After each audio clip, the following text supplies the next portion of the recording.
बिस्मिल्लाहिर्रहमानिर्रहीम। शुरू अल्लाह के नाम से जो बड़ा मेहरबान और निहायती रहम करने वाला है।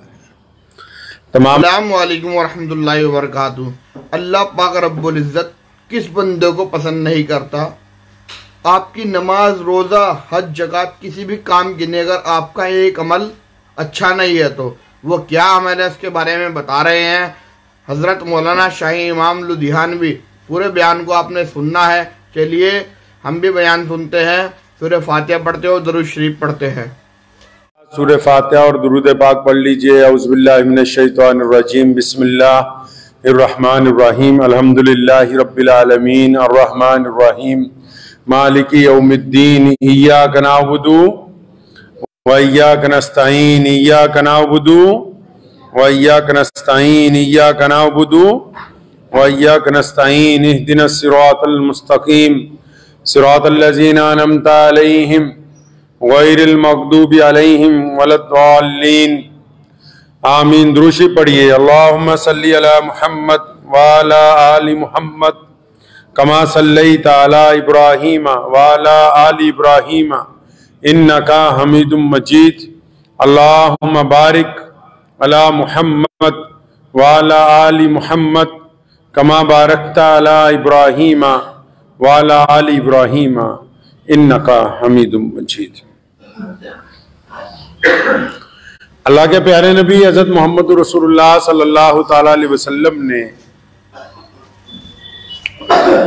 पूरी दुनिया के इंसानों की मुकम्मल रहनुमाई जो है वो फरमाई। इंसान की पैदाइश से लेके कब्र की लहद तक जीने का ढंग,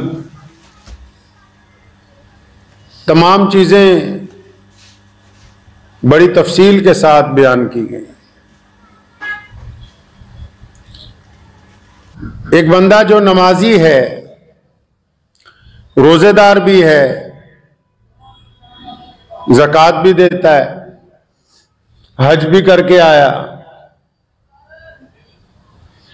लेकिन उसके बावजूद उसके अमल जो है अल्लाह तबारक व तआला के नजदीक महबूब नहीं है, क्योंकि वो एक ऐसे गुनाह में मुब्तला है जो अल्लाह को पसंद नहीं है। जो काम, एक ऐसी बीमारी है लोगों के अंदर कि जिन लोगों में वो बीमारी पाई जाती है वो गरचे नमाजी हों, परहेजगार हों, मुत्तकी हों, सच बोलने वाले हों, सारी खूबियां उनमें हों, उसके बावजूद वो अल्लाह तबारक व तआला के नजदीक नहीं पहुंचते। अच्छा, इस बीमारी की तरफ नबी अलैहिस्सलातु वस्सलाम ने तवज्जो दिलवाई, अपने सहाबा अलैहि अजमईन को बार बार मुतवज्जो भी किया। क्या फरमाया? आप हजरात समझ गए होंगे मैं जिस इंसान की बात कर रहा हूं।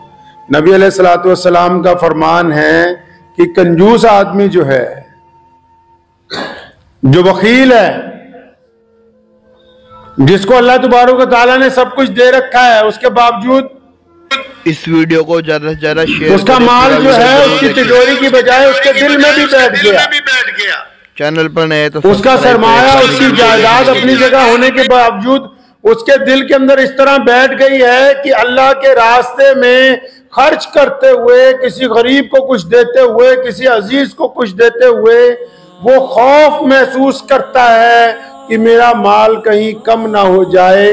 तो जो अल्लाह तबारक व तआला के रास्ते में खर्च करने से डरता है, जो कंजूस है, जो बखील है, अल्लाह तबारक व तआला को उसकी कोई इबादत जो है वो पसंद नहीं है।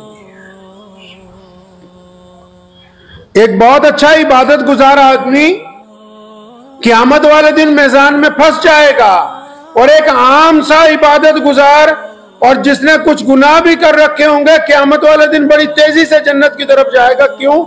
क्योंकि जो आदमी अल्लाह के रास्ते में खर्च करते हुए महसूस नहीं करता कि मेरा माल कम नहीं होगा, अल्लाह तबारक व तआला फराखी के साथ खर्च करने वाले को पसंद फरमाते हैं।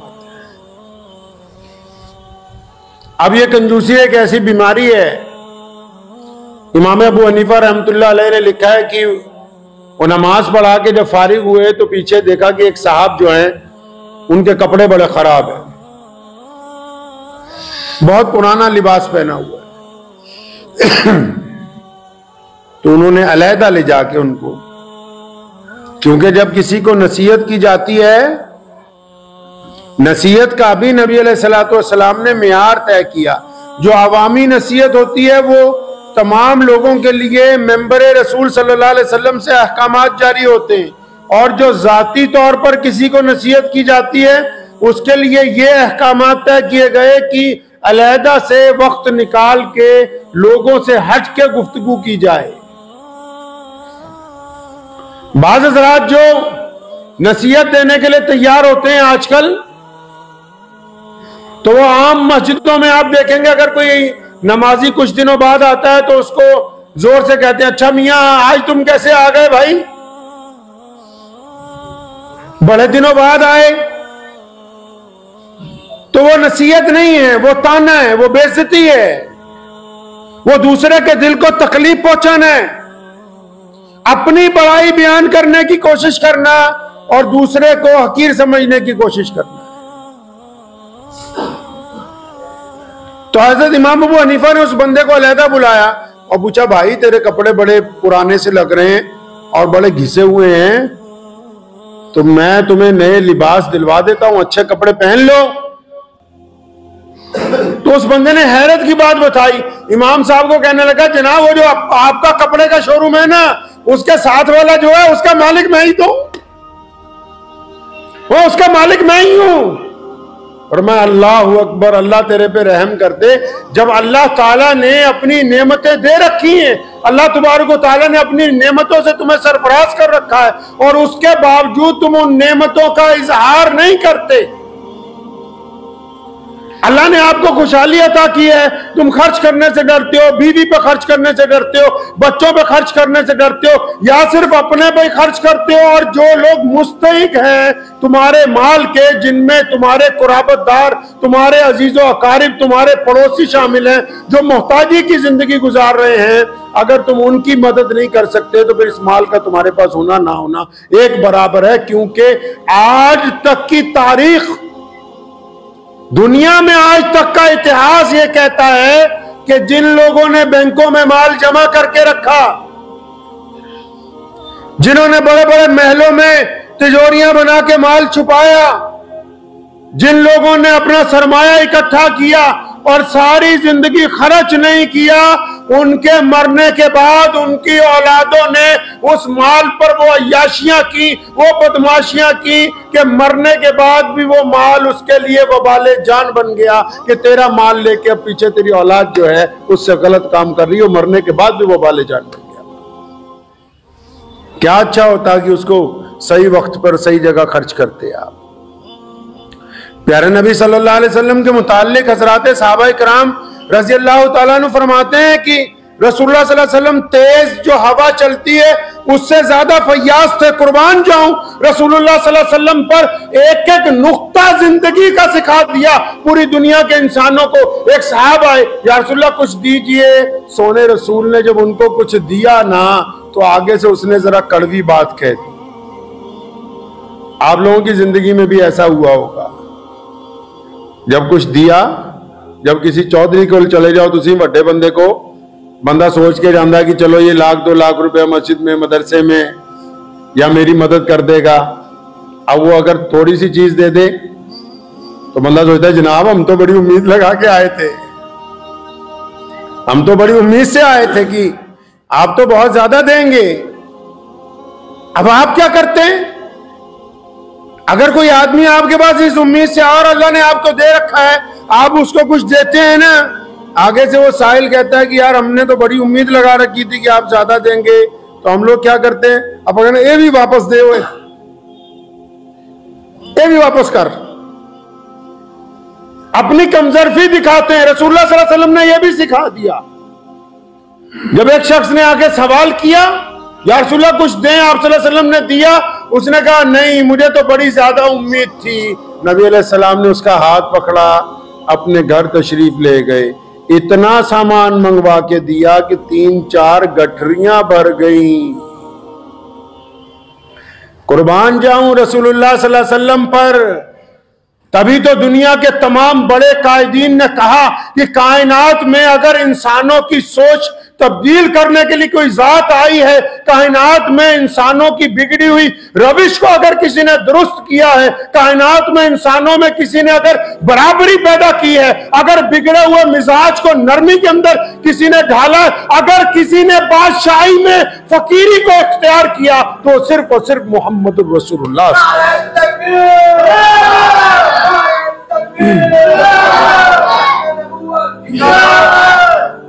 आप सल्लल्लाहु अलैहि वसल्लम ने क्या किया जी? कोई और सरमायादार होता कहता ये भी वापस देते थे।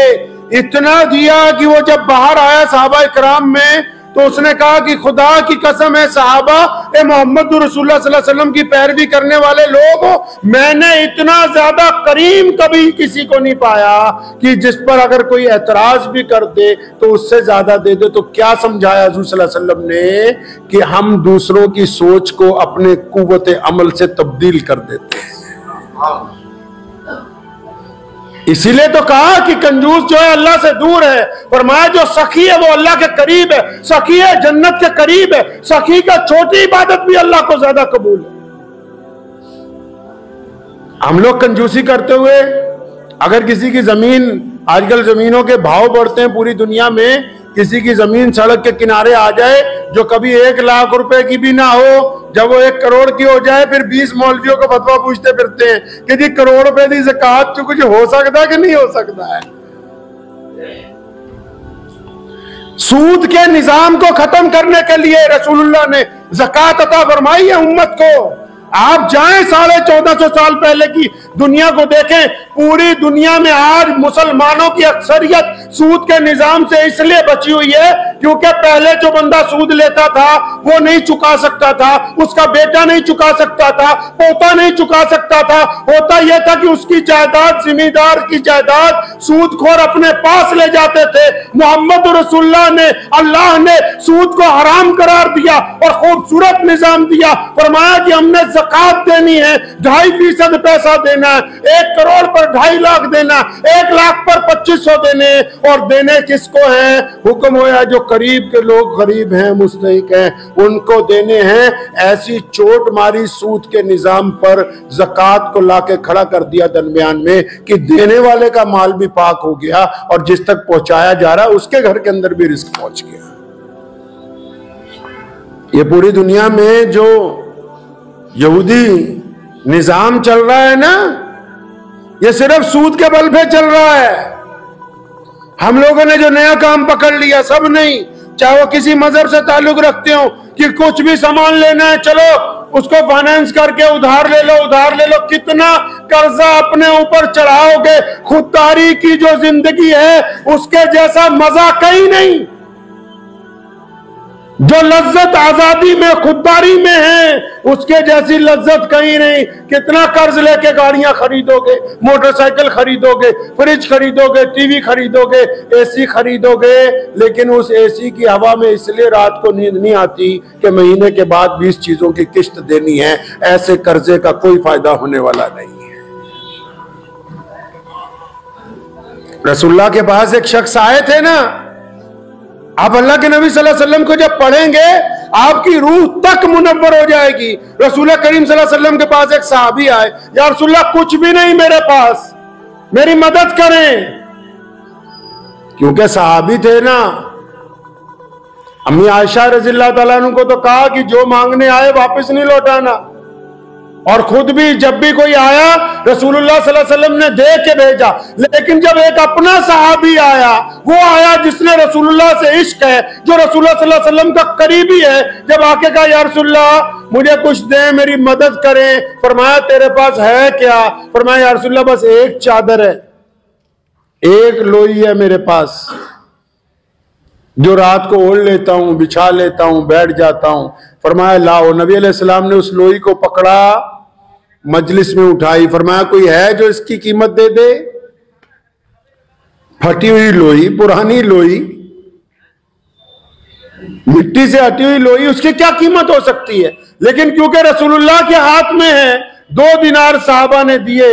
कि हम इसके 2 दिनार कीमत देते हैं। तो नबी अलैहिस्सलातु वस्सलाम ने वो लोई उनको दी, 2 दिनार लिए, उस बंदे को पकड़ाए, फरमाया बाजार में जाओ, एक कुल्हाड़ी खरीद के लाओ, एक प्याला खरीद के लाओ। वो कुल्हाड़ी और प्याला लेके आए, अपने हाथ से कुल्हाड़ी में दस्ता लगाया, अपने मुबारक हाथ से नबी अलैहिस्सलाम ने दस्ता लगाया और वो कुल्हाड़ी अपने सहाबी को दी और फरमाया ये प्याला पानी पीने के लिए, खाना खाने के लिए, और चले जाओ जंगल की तरफ, रोजाना लकड़ियां काटो, मंडी में लाके बेचो, खुद भी खाओ, दूसरों को भी खिलाओ। मुहम्मदुर रसूलुल्लाह की उम्मत कायनात में हाथ फैलाने नहीं आई, कायनात के हर एक भूखे को खाना खिलाने के लिए अल्लाह तबारक व तआला ने इनको भेजा है। एक हफ्ते बाद उसने आके कहा या रसूलल्लाह इतना माल हो गया कि घर में सबके बिस्तर बन गए।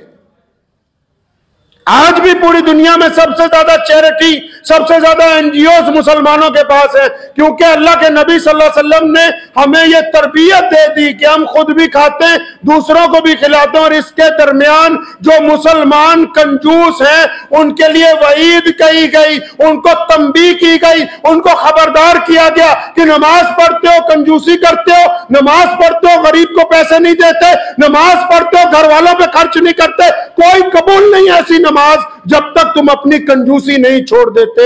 अगर कंजूसी से तौबा करोगे तो अल्लाह तबारक व तआला को पसंद आ जाओगे तुम। उस्मान रज़ियल्लाहु तआला, कंजूसी के साथ साथ ये भी बता दूं, कुछ लोगों की जो जरूरतें नहीं होती वो उस पर फजूल खर्ची करते हैं। रसूलुल्लाह ने फजूल खर्ची से भी मना किया, कंजूसी से भी मना किया, फरमाया दरमियाना रवि इख्तियार करनी, दरमियाना रवि इख्तियार करनी है। उस्मान रज़ियल्लाहु तआला अन्हु कितने बड़े जागीरदार थे, कितने बड़े बादशाह थे, अपने दौर के शहजादे थे। और आज भी अगर आप मदीनतुल मुनव्वरा जाएंगे तो वहां के बैंक में सबसे बड़ा जो अकाउंट है, करंट अकाउंट, वो हजरत उस्मान रज़ियल्लाहु तआला अन्हु के नाम आज की डेट में भी चलता है। जितने उनके बाकात हैं, उनकी जितनी आमदनी है उसमें जमा होती है, फिर उस आमदनी से दुनिया के मुख्तलिफ मुल्कों में गरीबों को जो है वो पैसा भेजा जाता है, आज की तारीख में भी।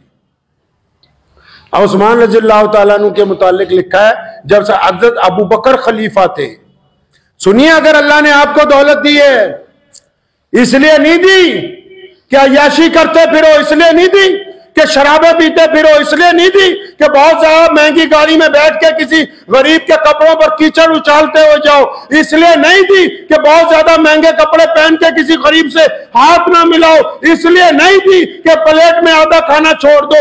इसलिए आपको अल्लाह ने दौलत दी है कि तुम इस दौलत के जरिए अल्लाह के बंदों की मदद करने के लिए तैयार रहो। गलतफहमी हो गई उनको।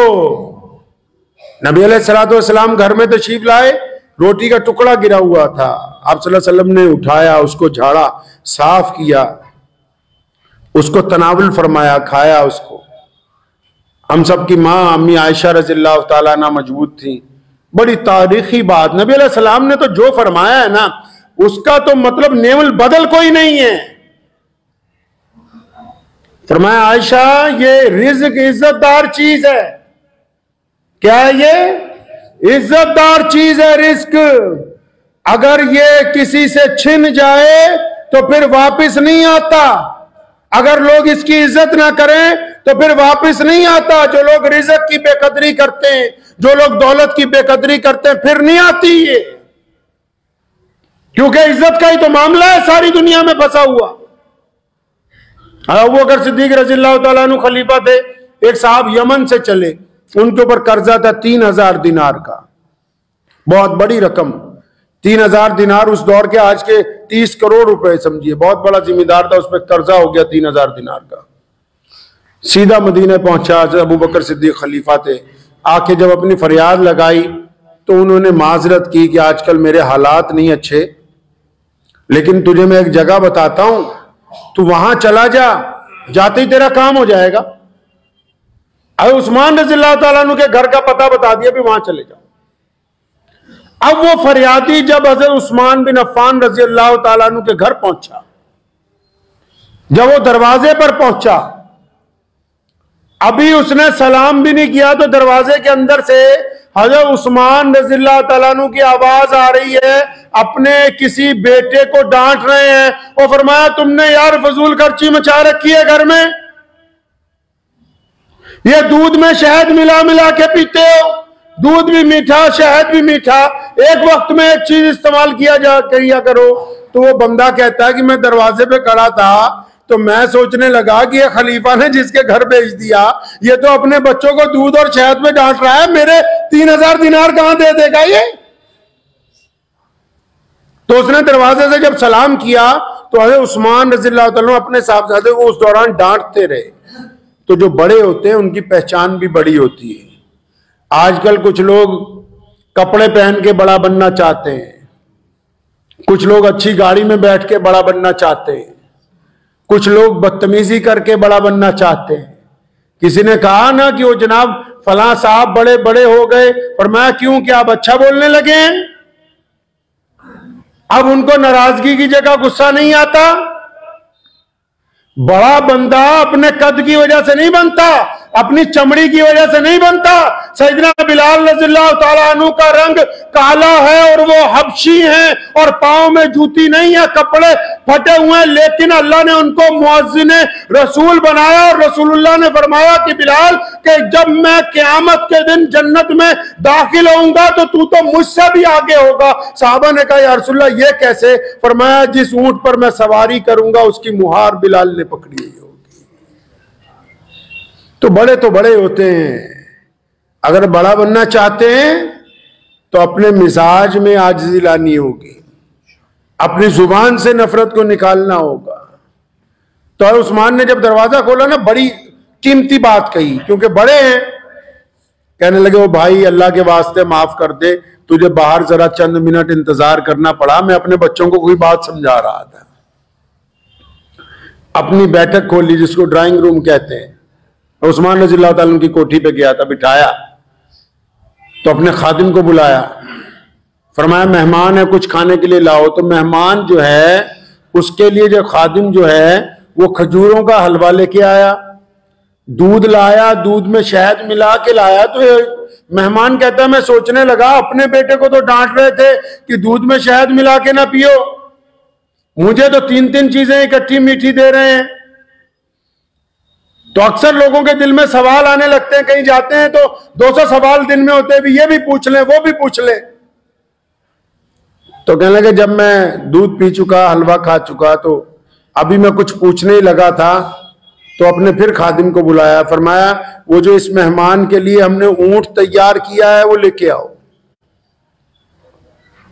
तो वो ऊंट जो है जब पेश किया गया उसको लेके आए बाहर अपने सेहन में। फरमाया इस ऊंट पर तुम्हारे लिए तुम्हारे सारे घर वालों के लिए नए कपड़े ला दिए, 5000 दिनार इस ऊंट के थैले में डाल दिए, यहां से यमन तक के लिए सूखा खाना, सूखे मेवे वो भी अलग से इसके अंदर डाल दिए गए, पानी का मिश्कीजा भी तैयार करके रख दिया गया है। अल्लाह तुम्हारा सफर आसान फरमाए, जाओ। तो कहा मैं तो 3000 मांगने आया था, 5000 दे दिए। तो मैं जब ऊंट की महार पकड़ी तो मेरे दिल में बिल ख्याल आया, मैं कहा जी हजरत ऊंट क्योंकि कीमती है, आज भी बहुत कीमती है। मैं कहा हजरत ये ऊंट कौन वापस लेके आएगा? और उस्मान ने फरमाया कि भाई वापस लेने के लिए तो दिया ही नहीं, ये भी शादी में हदिया।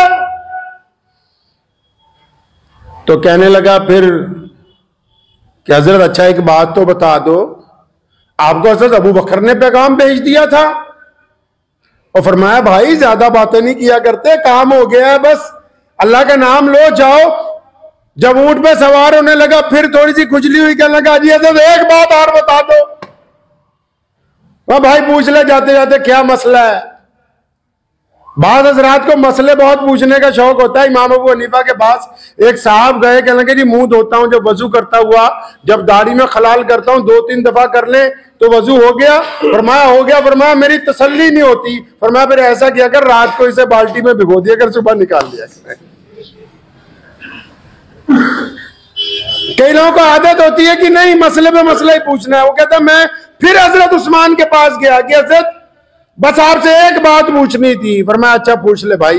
अब जाते जाते तू ये भी पूछ ले। कहने लगा मैं जब आया आप अपने साहबजादे को इस बात पर डांट रहे थे, आप इस बात पर नाराज हो रहे थे कि देखो दूध में शहद मिला के ना पिया करो, फजूल खर्ची ना किया करो। तो उस्मान रज़ियल्लाहु अन्हु उसकी बात जब सुनी तो उनकी आंखें आबदीदा हो गई। फरमाया सुन, मेरे नबी अलैहिस्सलातु वस्सलाम ने हमें यह तालीम दी है, हमारे आका मोहम्मद रसूलुल्लाह सल्लल्लाहु अलैहि वसल्लम ने हमें सिखाया है कि अल्लाह ने ये जो हमें दौलत दी है ये अल्लाह ने अपने बंदों की मदद करने के लिए दी है। मैं अपनी औलाद को यह समझाता रहता हूं कि बेटा ये दौलत हमारी अय्याशी करने के लिए नहीं आई, ये लोगों की खिदमत करने के लिए आई है। जितनी लोगों की खिदमत करते रहेंगे अल्लाह का फजल हम पर बनता रहेगा। अगर हम कंजूसी इख्तियार करेंगे तब भी फजल चला जाएगा, और अगर हम उसको अय्याशी के ऊपर खर्च करेंगे तब भी चला जाएगा। तो शुक्र मनाया करें इस बात का कि अल्लाह तबारक व तआला ने हमें मोहम्मद रसूलुल्लाह सल्लल्लाहु अलैहि वसल्लम की उम्मत में पैदा किया, जिन्होंने कदम कदम पे हमारी रहनुमाई की है। जिन लोगों ने अल्लाह ने दौलत दी है ना, फिर भी अगर वो टूटे हुए मकान में रहते तो उनके लिए जायज नहीं है। जिनको अल्लाह ने दौलत दी है फिर भी गंदे कपड़े पहने, उनके लिए जायज नहीं है। जिनको अल्लाह ने दौलत दी है और वो सवारी पर सफर करके जा सकते हैं, फिर भी जबरदस्ती लोगों से लिफ्ट मांग मांग के चल रहे हैं, जायज नहीं है। अल्लाह ने जो नेमतें दी हैं उनका इजहार होना चाहिए, और फिर अल्लाह की नेमतों में से हकदारों को हक देना चाहिए। मेरे वालिद शेर इस्लाम मौलाना हबीबुर रहमान लुधियानवी रहमतुल्लाह अलैह को अल्लाह तबारक व तआला उनके दर्जात बुलंद फरमाए। हमने सारी जिंदगी उनके साथ गुजारी, तमाम बातें उनसे सीखी। बड़ी अजीब बात उनकी ये देखी कि जब कभी यार दोस्त कोई आ गया, कोई मुसलमान आ गया, कोई जरूरतमंद आ गया, अगर उसने आके कहा ना जी हजरत कर्ज दे दे, कर्ज दे दे। जब मैं थोड़ा काम संभालने लगा उनके साथ तो मैंने खुद इस बात का तज्जिया किया और जिम्मेदारी से कहता हूं, जब कोई आता था हजरत के पास कि हजरत कर्ज दे दें तो जवाब नहीं देते थे, उसको बिठाते थे, अपने उजरे में जाते थे, जितना सामान देना हो, जितने पैसे उस वक्त मयस्सर हो, ये नहीं देखा भी अपना खाना खाली हो रहा है या नहीं, वो ला के उनकी जेब में डालने और फरमाना बेटा भाई कर्ज तो मैं देता नहीं हूं, तेरी परेशानी में जितना मैं हिस्सा डाल सकता था वो डाल दिया ताकि तुझे वापस देने की टेंशन ना हो, मुझे लेने की ना हो। सारी जिंदगी ऐसे गुजारी, तमाम लोगों के साथ यही मामला किया। प्यारे नबी सल्लल्लाहु ताला अलैहि वसल्लम ने उम्मत को ये बेहतरीन दीन अता फरमाया है। आप ये देख लें कि हमारी इबादत जो हैं वो इस बात की अलामत है कि अल्लाह तबारक व तआला ने आपको बेहतरीन इंसान बनाया है। तो इसलिए कंजूसों को मेरी गुजारिश है बड़ी, जो भी हजरात कंजूसी करते हैं पहले तो अपने हालात अच्छे कीजिए। अगर आपको अल्लाह ने दौलत दी है उसका इजहार होना चाहिए, और बस उस हद तक अच्छे कीजिए जितनी जरूरत है। मौला अली रजी अल्लाह ताला अन्हु गुजर रहे थे, गोश्त फरोश ने कहा कि हजरत सामान पैक कर दूं, फरमाया नहीं आज कुछ नहीं है जेब में। हजरत ऐसा उधार ले जाइए, फरमाया क्यों, अपने पेट से ना उधार कर लें जो तेरे से उधार करना है। कर्जों में ना फंसे, ये कर्जे अच्छी चीज नहीं है, सूद अच्छी चीज नहीं है। अगर जितना गुजारा खुददारी के साथ हो सकता है, अल्लामा इकबाल रहमतुल्लाह अलैह का किस्सा मैं आप लोगों को बार बार सुनाया करता हूं। उनका बेटा इंग्लैंड में पढ़ता था तो उसके पास पैसे खत्म हो गए, ये भी वहीं से पढ़ के आए थे, वहां वकालत भी करते रहे। तो बेटे ने अल्लामा इकबाल को चिट्ठी लिखी कि अब्बा जी पैसे खत्म हो गए, अभी महीना खत्म होने में 10 दिन है, आप अगर कहें तो फला बैरिस्टर जो आपका दोस्त है उसके पास जाके चंद पाउंड ले लूं, उससे कुछ पैसे उधार ले लिए जाएं, जब महीने बाद आएंगे तो दे देंगे। बेटे को खत के जवाब में खत नहीं लिखा, पूरी नज़म लिख के भेज दी। फरमाया खुद ही ना बेच, फकीरी में नाम पैदा कर। अपनी खुद ही नहीं बेच दिया करते बहुत जल्द। अल्लाह तबारक व तआला के ऊपर यकीन रख के मोहम्मद रसूलुल्लाह की पैरवी इख्तियार करो, खुद भी खाओ दूसरों को भी खिलाओ, और जब कोई मांगने वाला आपके दरवाजे पर आ जाए याद रखें वो लोग जो मांगने वालों को धुतकारते हैं। रसूलुल्लाह का हुक्म है, मांगने वाला दरवाजे पर आ जाए तो उसको खाली ना लौटाया जाए, बैठ के डींगे ना आका करो कि तू हट्टा कट्टा है, तू ये है। और जिन्हें हाथ ही फैला दिया उसके ऊपर अब कोई बात रह नहीं गई है। हजरत मुफ्ती मोहम्मद अहमद लुधियानवी रहमतुल्लाह अलैह, मेरे दादा मरूम, अक्सर हमें ये बात कहा करते थे।